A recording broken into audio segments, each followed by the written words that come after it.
जय हिंद दोस्तों। आज हम सीखने वाले हैं क्लास 9th का मैथ, वो भी एक्सरसाइज 13.1 का, ठीक है ना। जिसमें से प्रश्न नंबर 1 अध्ययन करेंगे कि क्या कह रहा है, ठीक है ना।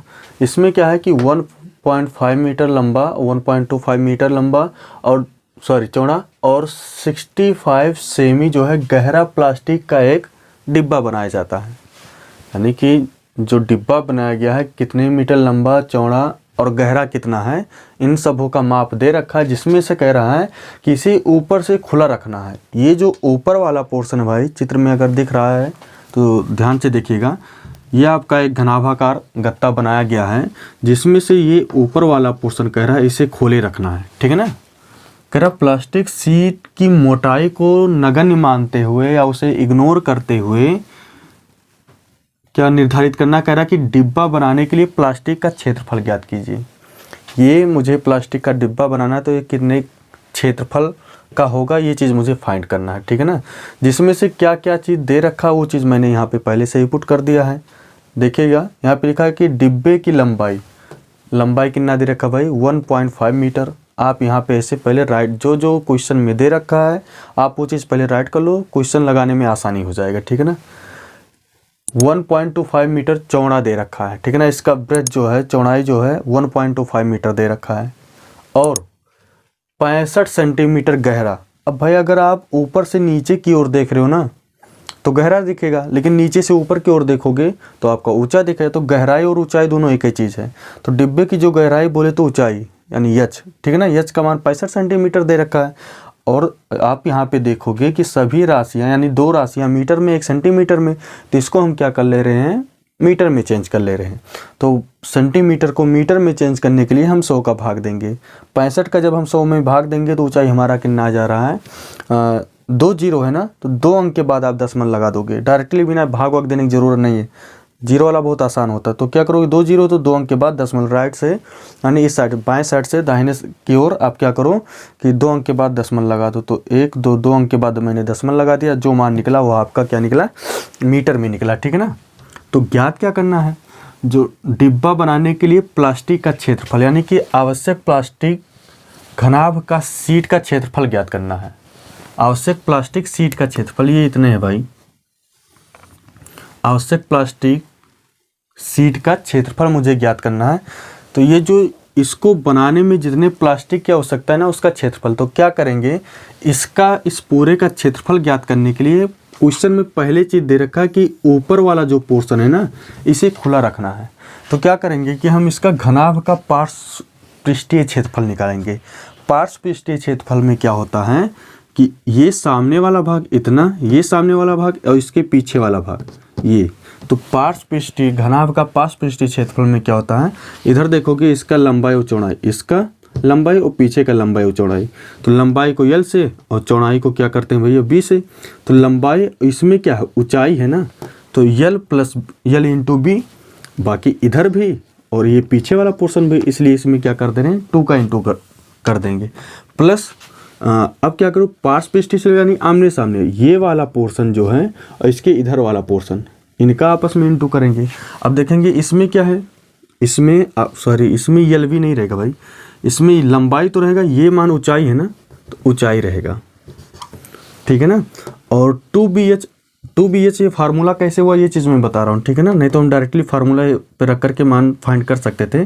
फार्मूला निकल कहाँ से रहे, पार्श्व पृष्ठीय क्षेत्रफल का, ये चीज़ मैं आप लोगों को बता रहा हूँ। तो 2 अभी छोड़िए, बी कहाँ से आया, ये आपका जो हो गया चौड़ाई और ये आपका ऊंचाई। इधर भी वही चीज़, बी आपका इधर चौड़ाई और ये आपका ऊंचाई। अब 2 मतलब एक इधर, इसलिए यहाँ पे क्या हो गया 2 का इंटू कर दिया गया है। प्लस निचले भाग का क्षेत्रफल, ये जो पोर्शन है इसका क्षेत्रफल निकाल लो। तो इसका क्षेत्रफल में क्या, लंबाई और क्या रहेगा भैया, चौड़ाई। लंबाई और क्या रहेगा, चौड़ाई। इसलिए जो नीचे वाला पोर्शन डिब्बा जो तल से नीचे की तरफ रखा हुआ उसका क्षेत्रफल ज्ञात करना है। तो इसका लंबाई और चौड़ाई आप कर लीजिएगा, ठीक है। तो अब आप चाहे मैंने यल बी एच का मान पहले से फाइंड कर रखा है, राइट कर रखा है यहाँ पर, तो आप चाहे डायरेक्टली रख दो या चाहो तो कुछ कॉमन ले लो। आप यहाँ पे देखोगे 2 दोनों में है, 2 बाहर कर लो और यच यहाँ पर भी, यच यहाँ पर भी। तो यच क्या कर लेना है, आपको कॉमन कर लेना है। आप चाहें तो भाई मान पता चल गया डायरेक्टली रख के सॉल्व कर सकते हो, ठीक है ना। वो आपके ऊपर डिपेंड है कैसा आपको समझ में आ रहा है, ठीक। तो यहाँ पे क्या बचा, जो चीज़ कॉमन लेते हैं उससे उसमें भाग देते हैं। 2 से 2 कट जाएगा, एच से एच कट जाएगा, बचा क्या, यल। 2 से 2 कट जाएगा, एच से एच, बचा क्या भाई, बी, ठीक है ना। और यल इंटू बी लिखा था, इसको ऐसे हम राइट कर देंगे। अब क्या करना है, सभी मान यहाँ पे पुट कर देना है आपको। 2 लिखा है, 2 आप राइट कर दीजिए। एच का मान कितना भाई, गहराई, डिब्बे की जो गहराई या ऊंचाई है कितना है, मीटर में आपका 0.65 मीटर, ठीक है ना। 6 मत समझ लेना भाई, 65 मीटर है। यल लंबाई आपका 1.25 है, और प्लस चौड़ाई, बी का मान, सॉरी लंबाई जो है, चलो आगे पीछे चलेगा लेकिन मैं इसे मिटा दे रहा हूँ। लंबाई आपका मान 1.5 है और चौड़ाई जो है 1.25 है, 1.25 प्लस यल। यल यहाँ पे देखेंगे कितना दे रखा, 1.5 दे रखा है, इंटू बी का मान कितना दे रखा, 1.25, ठीक है ना। सभी मान क्या करना, जो आपका यहाँ पे निकला है ये सभी मान यहाँ पे आपको रख देना है। अब क्या करना भाई, अब पुराना चीज़ वही, चलो गुना करते हैं। 2 का 0.65 में आपको इंटू करना है, ठीक है ना। तो चलो इंटू करके देख रहे हैं, तो 2 5 से आपका 10 हो जाएगा, मतलब 2 पंचे 10, एक हासिल आ गया, और 2 छक 12 और एक हासिल 13 हो जाएगा, ठीक है ना। तो दशमलव कितने अंक के बाद लगा, 2 अंक के बाद, तो 2 अंक के बाद यहाँ पर आप दशमलव लगा दोगे, यानी कि 1.30 आपका मान आ गया। इसमें क्या करेंगे, इसको अंदर ऐड करेंगे। तो ये आप रफ कार में समझ लो, जैसे 1.5 लिखा हुआ है, ऐड क्या करना, 1.25। तो दशमलव के बाद इधर कोई, यानी इधर 2 अंक इधर एक ही है, तो आवश्यकता अनुसार हम 0 यहाँ पे बढ़ा सकते हैं, ठीक है ना। तो 0 में 5 ऐड करोगे 5 ही रहेगा, 5 में 2 ऐड करोगे 7, 112, यानी इन दोनों का ऐड करेंगे तो क्या आ जा रहा हमारा 2.75। इसको हम कर दे रहे हैं डिलीट, ठीक है ना। प्लस अब इसका हमें क्या करना है, इसमें इंटू करना है। तो चलो देख रहे हैं, 15 का अभी दशमलव मैं डायरेक्टली लगाऊंगा, ठीक है ना, आप पहले गुना कर लीजिए। तो 15 का 5 में, तो 15 पचे 75 हो जाएगा, 7 आपका कैरी हो गया, ठीक है ना। और फिर 15 दूना 30, और 30 और 7 क्या हो जाएगा भैया, 37, 3 कैरी बचा। और फिर 15 एकम 15 और 15 3 18। तो यहाँ पर हम देखेंगे कि यहाँ पे 2 अंक के बाद दशमलव लगा था, और यहाँ पर 1 अंक के बाद, तो 2 और 1 3 अंक के बाद यहाँ पे दशमलव लग जाएगा, ठीक है ना। गुने में दशमलव संख्या जो होता है, दोनों संख्याओं को जोड़ करके इधर दशमलव लगाया जाता है, जितने अंक के बाद आएगा। अब क्या करेंगे, अभी 1.30 का इधर इसमें इंटू करना है, ठीक है। तो दशमलव के बाद 0 का कोई मायने नहीं रखता, इसे चाहे हम मिटा भी देंगे, ठीक है ना। चलो चाहे लिखे भी रहने दे, कोई मुझे इससे लेने देना नहीं है। 13 का क्या करेंगे, इसमें इंटू करेंगे, या 0 चाहे लिखा है ना, चलो 0 लिख दे रहा हूँ, इसमें कुछ लग नहीं रहा, 0 लिखा, पहले 0 लिख दे रहा हूँ, शॉर्टकट तरीके से गुने कर रहा हूँ, आप चाहे ऊपर नीचे करके पहले गुना कर लेना। 13 का 5 में, तो 13 पचे भैया 65 हो जाएगा, 6 हासिल हो जाएगा। और 13 सते, तो 13 सत्ते 91 हो जाएगा। 91 में क्या करना है, 6 हासिल आया था ना, तो 91 में 6 जोड़ दोगे तो क्या हो जाएगा आपका 91, और 6 जोड़ोगे 97, तो 9 आपका हासिल हो जाएगा, ठीक है ना। 9 अभी जानी रखिएगा। अब 13 दूना 26, और 26 में 9 ऐड करोगे तो 26 और 4 30 और 5 35, तो यानी कि ये आपका इतना दशमलव 2 और 1 2 इधर 2 2 4 अंक के बाद दशमलव लगेगा, तो 1 2 3 4 आप यहाँ पे दशमलव लगा दो, ठीक है ना। प्लस इधर कितना लिखा 1.875। अब यहाँ पे देखो कि दशमलव के बाद 4 अंक है, और यहाँ पर दशमलव के बाद कितना है 3 अंक, तो आवश्यकता अनुसार आप 0 बढ़ा दो या इस 0 को हटा ही दो, इस 0 का कोई मतलब नहीं है, तो इस 0 को हटा दे रहा हूँ, ठीक है ना। दशमलव के बाद जब 0 आपका हो सकता है तो लगा दो, नहीं हो सकता तो हटा भी दो। तो क्या करेंगे, 5 5 क्या हो जाएगा भैया, दोनों को जोड़ना, 5 5 10 हो जाएगा, 7 7 14 और 1 हासिल 15 हो जाएगा, और 8 5 13 13 और 1 14 हो जाएगा भैया, और फिर 3 1 4 1 हासिल 5, ठीक है ना। दशमलव कितने अंक के बाद 3, यानी 3 अंक के बाद रहेगा।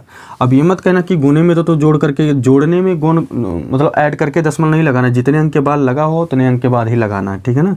तो ये 3 अंक के बाद है, यहाँ पर भी तो 3 अंक के बाद ही लगेगा, यानी कि अब दशमलव के बाद 0 का कोई मायने नहीं रखता, तो इसका आंसर आ जाएगा 5.45। सभी मान क्या दे रखा था मीटर में, तो आप यहाँ पे ये मान आपको मीटर स्क्वायर कर देना, क्योंकि आपने जो मान निकाला है क्या है आवश्यक प्लास्टिक शीट का क्षेत्रफल आपने निकाला है, ठीक है ना। तो ये मान आपका आंसर हुआ। लेकिन ये तो आपका पहला भाग था। अभी दूसरा भाग दे रखा, कह रहा है इस शीट का मूल्य यदि 1 मीटर स्क्वायर शीट का मूल्य 20 रुपया हो, मतलब कि इतना मीटर स्क्वायर जो है इसका क्षेत्रफल है। कह रहा है अगर 1 मीटर स्क्वायर शीट का मूल्य कितना हो, 20 रुपया हो, तो इतने मीटर स्क्वायर शीट का मूल्य हमें ज्ञात करना है, ठीक है ना।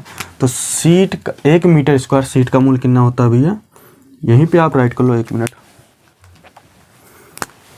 1 मीटर स्क्वायर शीट का मूल्य, स्क्वायर जो चीज़ कितना दे रखा है, 1 मीटर स्क्वायर शीट का मूल्य, ये चीज़ आपका दे रखा भैया 20 रुपया, ठीक है। तो हमें ज्ञात क्या करना है कि हमें इतने मीटर स्क्वायर का मूल्य कितना हो जाएगा, क्योंकि क्षेत्रफल यही तो निकला है। तो आप यहाँ पे लिखोगे, इसलिए यहाँ पे चूकी का सिंबल लगा दो, यहाँ पे इसलिए का, चूकी में 2 बिंदु ऊपर 1 नीचे रहेगा, और इसलिए में 1 ऊपर और 2 नीचे रहेगा। इसलिए 5.45 मीटर स्क्वायर शीट का मूल्य लिख लेना। ऐसे कितना हो जाएगा, कितना निकला था क्षेत्रफल भैया, 5.45 गुने 20 कर दो आप। चलो गुना करके हम देख ले रहे हैं, ठीक है ना। तो 0 का जैसे लिखा 0 लिख दो, और फिर 2 पंचे 10 हो जाएगा, और 2 चौके 8 और 1 9 हो जाएगा, और फिर 2 पंचे 10 10 लिखा 10 लिख दो। दशमलव 2 अंक के बाद लगा तो 1 2 2 अंक के बाद लगा दो, यानी कि मान क्या है 109 रुपये, ठीक है ना। ये आपका 9 मतलब आंसर आ गया।